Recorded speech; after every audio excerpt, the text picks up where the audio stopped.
नहीं, sorry, game समझें। आपकी स्क्रीन पर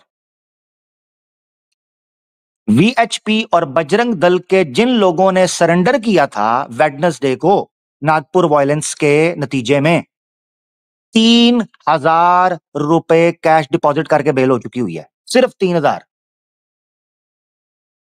3,000 रुपए बस। 3,000 रुपए में बेल हो गई, बंदे बाहर। ऐसा सरेंडर मुझे भी करवा दो, मैं भी सरेंडर करता हूं 3,000 रुपए का। दंगा मचा है, पूरी दुनिया में खबर फैली है। ये नॉर्मल एक्ट लगना चाहिए इनके ऊपर। ये तो नॉन बेलेबल ऑफेंस है कि पूरी स्टेट यरगमाल बन गई, पूरी दुनिया में इमेज गया कि एक बंदे की कब्र तुम लोगों को ख्वाब के अंदर आकर तुम्हें डरा रही है, हॉन्ट कर रही है। औरंगजेब की कब्र, इतना तुम मुरझा गए हो, इतना तुम तड़प गए हो, इतना तुम बुज़दिल हो कि कब्र के अंदर बंदा मौजूद है, वो तुम्हें जीने नहीं दे रहा। तुम्हें क्या लगता है ये कोई तुम जब ये कोई इस तरह की कोई हिंदू जाके ये यूथ इस वक्त बात सुन रही है, कॉमन सेंस यूज करो, कॉमन सेंस। जब तुम लोग खड़े होकर यह मुतालबा करते हो कि औरंगजेब की कब्र हटाई जाए, तुम्हें पता है दुनिया क्या सोचती होगी कि ये बंदा कौन था कि जिसकी कब्र से ये लोग इतना तंग आए हुए हैं, कब्र से। तुम सोच सकते हो अपनी मानसिकता का आलम उस वक्त क्या होगा जब लोग तुम्हारे बारे में ये सोचते हैं ये बंदा कब्र के अंदर पड़ा है। इतना तो गोरे टीपू सुल्तान से नहीं डरते थे जितना तुम लोग औरंगजेब की कब्र से डर रहे हो कि कहीं निकल ही ना आए। असल में तुम लोग हो दूसरे जन्म के कायल, तुम मानते हो दोबारा पुनर्जन्म होगा, तुम्हें डर है औरंगजेब कहीं अपनी कब्र से ना दोबारा निकल आए। कहीं तुम्हारे शास्त्रों में भविष्यवाणी तो नहीं है कि औरंगजेब रिजरेक्ट कर जाएगा, दोबारा आएगा? हैं, फटती तो नहीं है? बता दो, हम ऊपर से स्टील का कवर डाल देते हैं कब्र पर, चाबी वाला ताला भी लगा देते हैं सील वाला, ताकि बाहर ना आए। इतना डर यार, इतना डर, एक मरे हुए आदमी से इतना डर। तो तुम्हारा हम आप अंदाजा करो कि ये औरंगजेब की कब्र देखकर इनकी इतनी फटती है, तो अब मुसलमानों जब तुम इनके सामने घूमते होगे इनकी हालत क्या होती होगी, अब समझ सकते हो इनकी हालत क्या होती होगी? नहीं, अंदाजा करो इतने, सोचने की बात है ना। जब एक औरत, हमारी मुसलमान बहन, पाक साफ हिजाब करके बाहर निकलती होगी, एक मुसलमान अपनी दाढ़ी में हाथ फेरता हुआ, सर पर टोपी सीधी करता हुआ, तस्बीह का दाना घुमाता हुआ, आंखों में सुरमा लहराता हुआ, दांतों में मसवाक घुमाता हुआ, सलवार थोड़ी ऊपर थोड़ी नीचे, कमीज में हाथ डाले हुए मस्जिद की तरफ जाता होगा। हाय हाय हाय हाय हाय, इनको चलता फिरता औरंगजेब भी नजर आता होगा। देखो तुमने अपनी छेड़ खुद बनाई है। हाँ, तुम्हें पता है हम तो कुरान और सुन्ना की बेस पर चीजों को लेते हैं। अब इतिहास इतिहास है, कड़वा सच है, क्या करें? अभी बताता हूं औरंगजेब को बनाने में हाथ किनका था, ये आज चीखते हैं। ये था आज। तो क्यों ना चलते हैं माजी में, इतिहास में, ये देखने के लिए कि औरंगजेब औरंगजेब क्यों बना। बल्कि अगर मैं ये कहूं तो ज्यादा ठीक होगा, औरंगजेब हिंदुत्व के लिए एक डरावना ख्वाब कैसे बना, क्योंकि औरंगजेब तो पहले भी था। इनके लिए डरावना ख्वाब कैसे बना, इस इतिहास पर जाना जरूरी है। बट सब कुछ कराने के बाद, सब तमाशा लगाने के बाद, ऐ जरा सुनो, ये जरा देखो कि ये शख्स, इनको होश तब आती है जब सब कुछ उल्ट पुल्ट हो जाता है। ये देखो जरा, ये जनाब रिपोर्ट आती है 19 मार्च को कि आरएसएस का जो स्पोक्स पर्सन है वो कहता है औरंगजेब नॉट रेलेवेंट।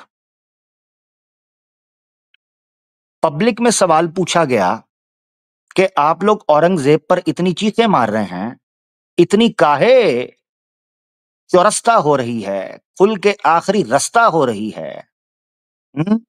और हालत क्यों तुम्हारी खस्ता हो रही है?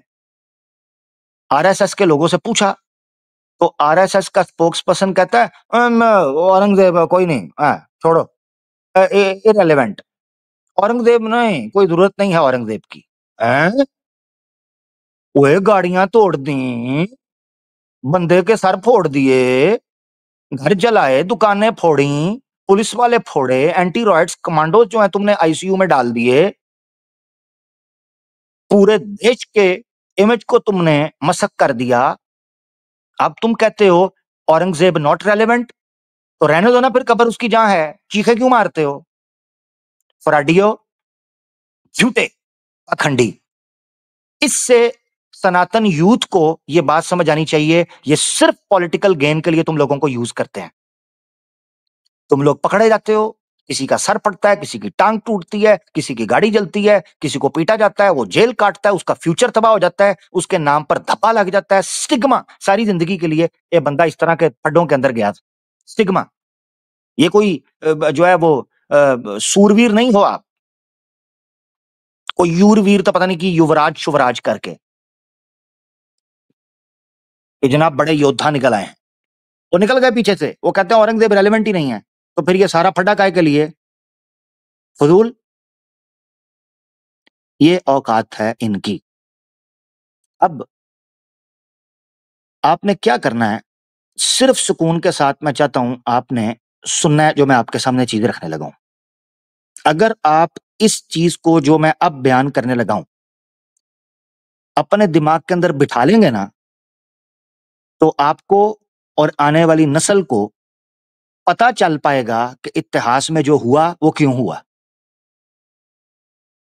इसीलिए इतिहास में जो हुआ वो क्यों हुआ, और आज जो हो रहा है वो क्यों हो रहा है, और हमें क्या करना है, ये चीज सारी आपको समझ आ जाएगी अगर आपने इतिहास को समझ लिया।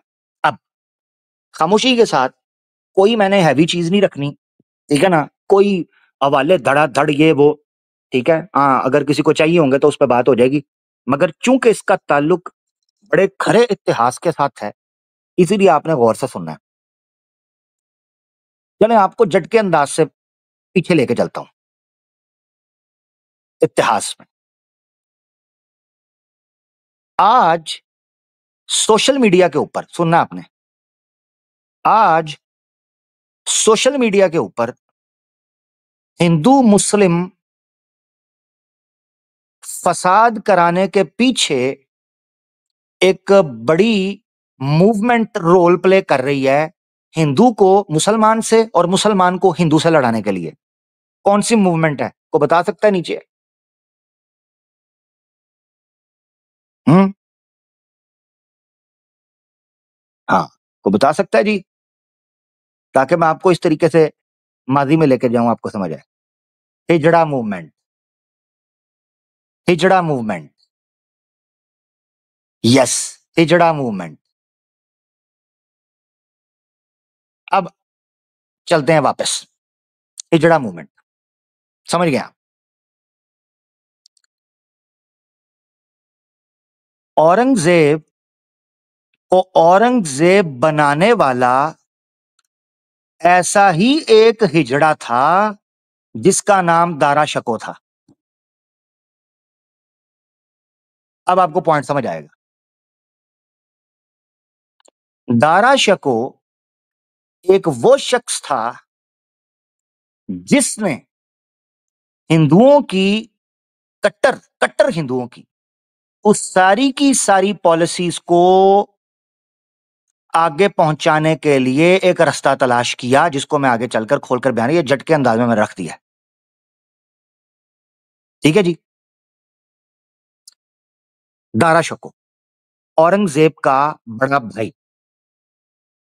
याद रखना चाहिए कि अगर आपने दारा शको को समझना है, जो औरंगजेब को बनाने की वजह बना,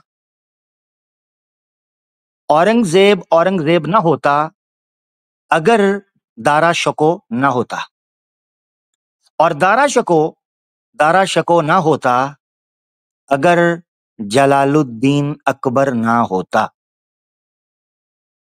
तो ये सफर शुरू होगा जलालुद्दीन अकबर से, याद रखना।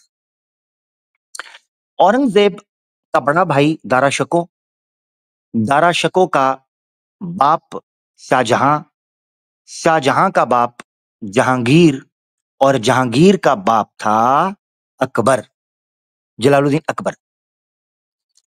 आपको यहां एक चीज याद रखनी चाहिए कि जिस तरह छत्रपति शिवाजी महाराज को औरंगजेब के मुकाबले में कट्टर हिंदू अपना हीरो समझता है, अकबर के जमाने में राणा प्रताप सिंह को बिल्कुल इसी तरीके से एडमायर किया जाता है। तो आज जलालुद्दीन अकबर के मुकाबले में राणा प्रताप सिंह को प्रेज किया जाता है कि उसने रेबल खड़ा किया था, बगावत की थी, और अकबर के मुकाबले के अंदर वो आकर खड़ा हुआ था। अब एक पॉइंट समझना गौर से, अगर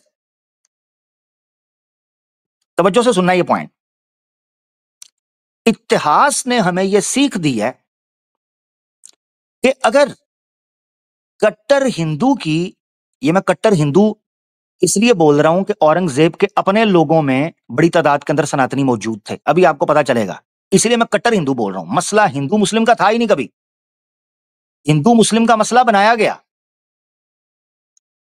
ये पॉलिटिकल रिफ्ट थी। आज जैसे यूज कर रहे हैं हिंदू मुस्लिम के मसले को, वैसे ही ये यूज किया गया। जिसने जन्म दिया औरंगजेब को, वो जैसे जैसे आगे बढ़ते जाएंगे आपको समझ आएगी कि आज क्यों ये सब हो रहा है। अगर औरंगजेब के साथ मसला हिंदू मुस्लिम का था तो अकबर के साथ मसला तो नहीं होना चाहिए था ना। अकबर तो सुलह कुल्ली का कायल था। जलालुद्दीन अकबर ने जब हुकूमत संभाली थी तो जलालुद्दीन अकबर हिंदुओं की एक बड़ी तादाद अपने दरबार में रखता था। बड़े बड़े राजपूत, बड़े बड़े राजा उसके दरबार में बैठा करते थे। खुद अकबर की बीवियां राजपूतों की पुत्रियां थीं। आज ये ताना देते हैं कि अकबर के मुकाबले के अंदर राणा प्रताप को प्रमोट करना चाहिए।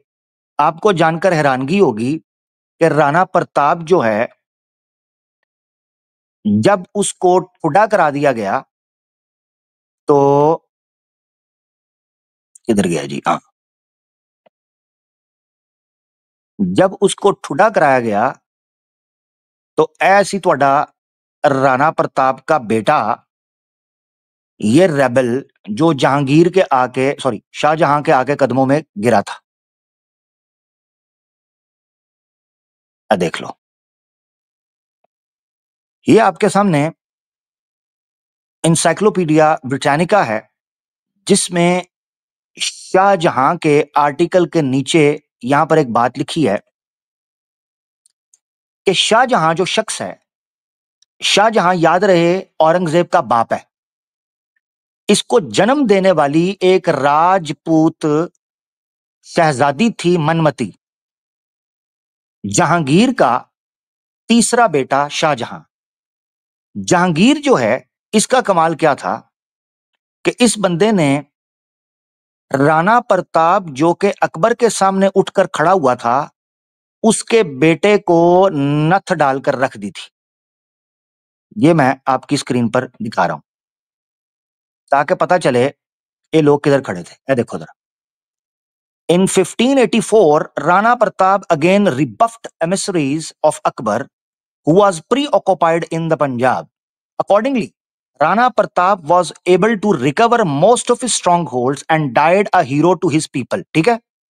कट्टर हिंदू जो थे वो राणा प्रताप को अपना हीरो मानते थे। सवाल ये है कि अगर अकबर, औरंगजेब, अगर इनकी औरंगजेब से नफरत मुसलमान होने की वजह से थी तो अकबर, सॉरी, या कट्टर मुस्लिम समाज को इंप्लीमेंट करवाने के हवाले से थी, तो अकबर तो सुलह कुल्ली का कायल था।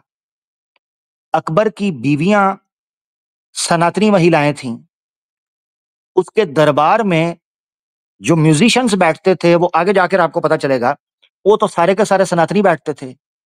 इनकी रस्मों रवाज सनातनियों वालों थी। इनका जो राज अभिषेक होता था वो सनातन स्टाइल के अंदर होता था। तो सवाल ये है कि अगर राणा प्रताप इतना बड़ा चैंपियन था और हीरो था, इसका बेटा अमर सिंह, देख लो, राणा प्रताप का बेटा Amar Singh who submitted in 1614 to Emperor Jahangir, son of Akbar. तो जिस बाप को तुम हीरो मानते हो, राणा प्रताप को, उसको डंडा दे के जहांगीर ने अपने सामने सरेंडर करवाया था और अमर सिंह ने सारी की सारी हुकूमत पकड़ के जहांगीर को दे दी। अब सवाल ये उठता है कि तुम इनके ऊपर तो एतराज करते हो जनाब, ये बाहर से है, फलाना है, ये तुम्हारे बड़े बड़े चैंपियंस जो हैं ये जाके इनकी गोदियों में क्यों बैठते थे? राजपूत मनमती, राजपूतों ने अपनी बेटियां इन मुगलों को दी, तुम्हारे राजा इनकी गोदियों में जाकर बैठे, इनकी सभाओं के अंदर हुजूरी लाकर सलाम फेरा करते थे, तबले बजते थे तो राजा एंजॉय करते थे वहां बैठ के। उस वक्त तुम्हें याद नहीं आया? पता है क्यों? क्योंकि सब कुछ तुम्हारी मर्जी के मुताबिक चलता दिखाई दे रहा था। अब आप सुने, अकबर ने एक बीज बोया जिसको दीन अकबरी के नाम से याद किया जाता है। यह दीन इस्लाम दीन की मसक की हुई शक्ल और एक गुस्ताखी का मुरक्कब कहा जाए तो कुछ नहीं है, इसमें कबाहत नहीं है, यही हकीकत है। इस बेस के ऊपर एक शख्स का नाम लेना यहां पर बड़ा जरूरी है। उनका नाम है अहमद सरहंदी, जिनको मुजद्दद अलफसानी साहब कहकर पुकारा जाता है। ये वो शख्सियत हैं कि जिन्होंने औरंगजेब की तश्कील के पीछे समाजी तौर पर, सोशली, एज अ कम्युनिटी एक स्ट्रॉन्ग रोल प्ले किया है। आप लाख इख्तलाफ करें शेख अहमद सरहंदी से, लाख इख्तलाफ करें, इस वक्त ये बात नहीं हो रही, मगर बात ये हो रही है कि उनका रोल आगे आपको जाकर क्या दिखाई देता है। अब सुनिए, अकबर एक ऐसा सिस्टम मुतारिफ करवा रहा था और यक जुम्बश कलम के साथ वो चाहता था कि हिंदुस्तान की सरजमीन पर यह फर्क करना मुश्किल हो जाए कि मुसलमान कौन है और हिंदू कौन है। ये अकबर की बेस थी और इसकी बेस कोई उसकी अच्छाई नहीं थी, बल्कि उसका अपना रवैया था, जितना लिबरल और जितना वो एक सेकुलर किस्म का माइंड लेकर उठ रहा था। इसका नुकसान एक था, वो नुकसान ये था कि जिस बेस पर इस समाज के अंदर मुसलमानों ने अपने हकूक रिजर्व किए थे, वो उनको जाते हुए दिखाई दे रहे थे। कट्टर हिंदू समाज की जड़ें मुगल महल के अंदर, शाही महल के अंदर बड़ी तेजी से बढ़ती दिखाई दे रही थीं। बड़ी तादाद में रानियां, शहजादियां, राजपूत लड़कियां मुगलों की गोदों के अंदर खेल रही थीं और उनके कमरों से खी खुकू खा खा गिगल्स की आवाजें आती रहती थी। इसी तरीके से अकबर के जमाने के अंदर आपको पता है, हिंदुओं में राज अभिषेक जो राजा होता है, उसमें एक परंपरा यह मानी जाती थी कि राजा को सोने के अंदर तोला जाता था। इसी तरीके से अकबर ने इस रस्म को भी जिंदा किया, खुद को सोने में तुलवाता और उसको बाद में गरीबों में बांटा। इसी तरीके से दर्शन नामी एक, या दर्शना जिसे बोला जाता है, एक परंपरा मानी जाती है सनातन धर्म के अंदर। वो परंपरा ये थी कि बादशाह को देखे बिना लोग अपना दिन शुरू नहीं करते थे, क्योंकि उनका मान्यता ये थी कि बादशाह के रूप में ईश्वर पधारते हैं, खुदा का अक्स होता है। जिल्ले इलाही, आपने एक नाम सुना होगा, जिल्ले इलाही, ये वर्ड यूज किया जाता था बादशाह के लिए, जिसका मतलब है खुदा का शैडो, खुदा की मैनिफेस्टेशन। ये ऐलान किया जाता था जिले इलाही के तौर पर ऐसे बादशाह के लिए जो हिंदुस्तान में एक टेरेस के ऊपर आकर अपनी रियाया को, अपनी जनता को अपने समाज को दर्शन दिया करता था जिसके बाद वो दिन शुरू करते थे। ये मामला बन चुका हुआ था। इस अकबर का बेटा, जिसको आप सलीम के नाम से याद करते हैं, जो अनारकली के प्यार में पड़ गया था, जहांगीर। ये जहांगीर बेसिकली एक हिंदू औरत का बच्चा था, एक सनातनी औरत का बच्चा था, जो शहजादा सलीम के नाम से जाना जाता है, जहांगीर। इसने भी आगे अकबर के उस तरीके को जारी रखा जिस वजह से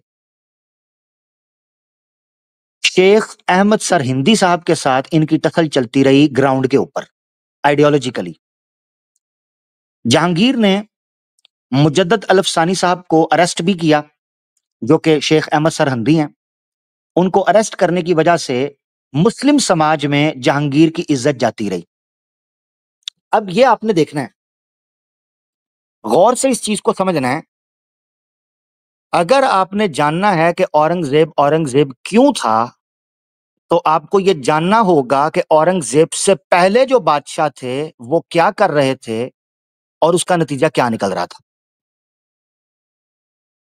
बात बढ़ती है, सर अहमद सरहिंदी जो हैं, शेख अहमद सरहिंदी साहब, उनको रिलीज किया जाता है और वो एक दूसरे इलाके के अंदर निकल कर वहां अपनी खानका शुरू करते हैं और उनका पैगाम आगे बढ़ना शुरू होता है।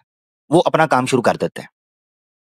जहांगीर का बेटा शाहजहां सामने आता है और अपने दादा और अपने बाप के बरअक्स शाहजहां का झुकाव बचपन में ही शेख अहमद सरहिंदी की तालीमात की तरफ होना शुरू हो जाता है।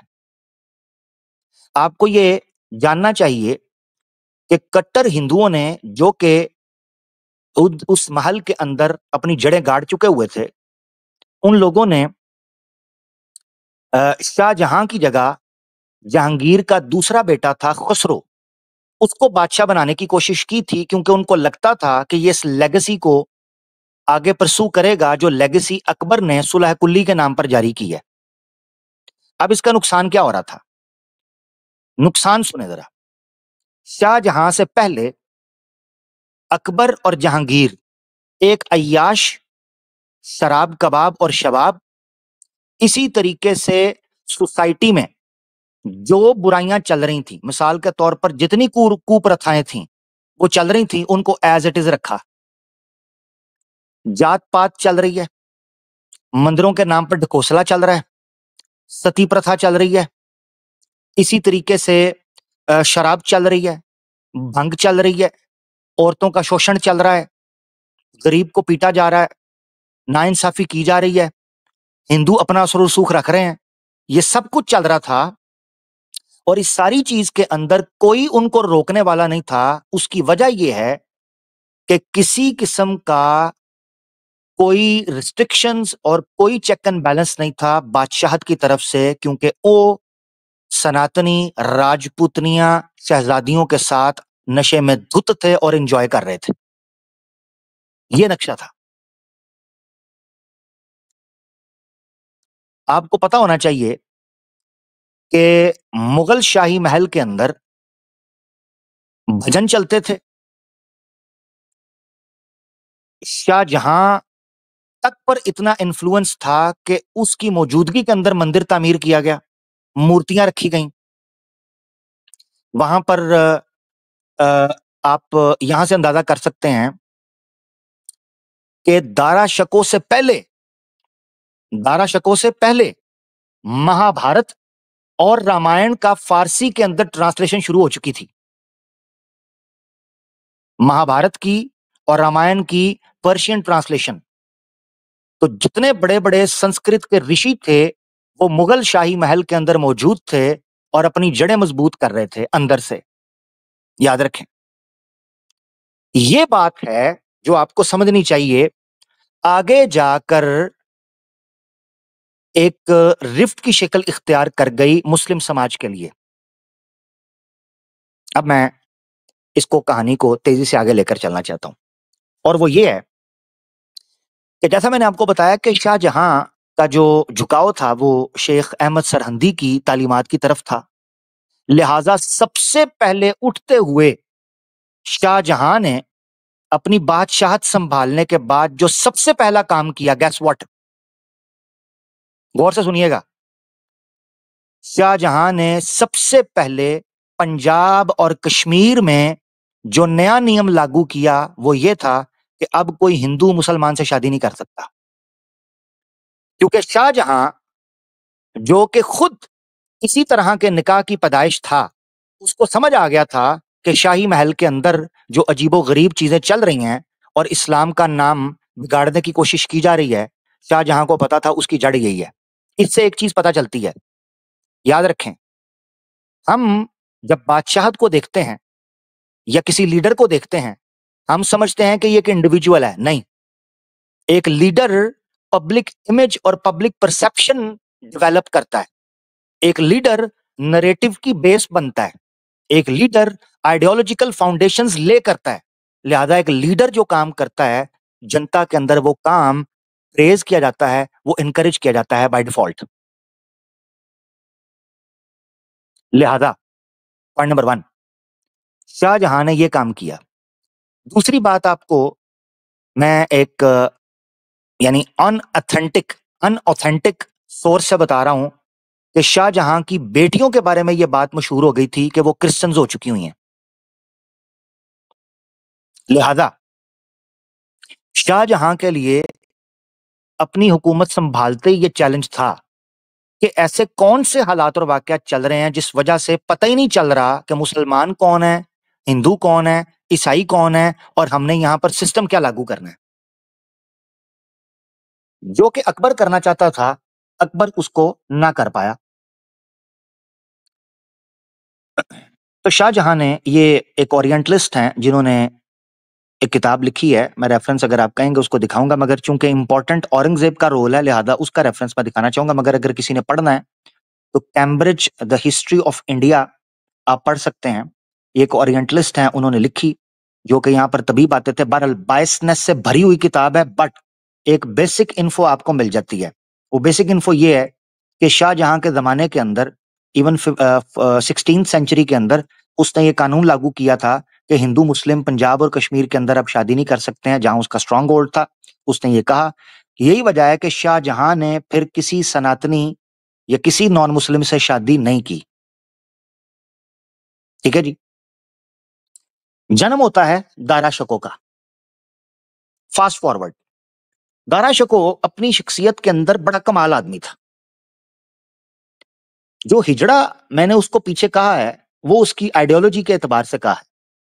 उसकी वजह यह है कि शाही महल में मौजूद और पूरी मुगलिया रियासत में मौजूद बड़ी तादाद में सनातनियों को, कट्टर हिंदुओं को ये यकीन हो चला था कि दारा शको जो बच्चा है ये जलालुद्दीन अकबर का पुनर्जन्म है।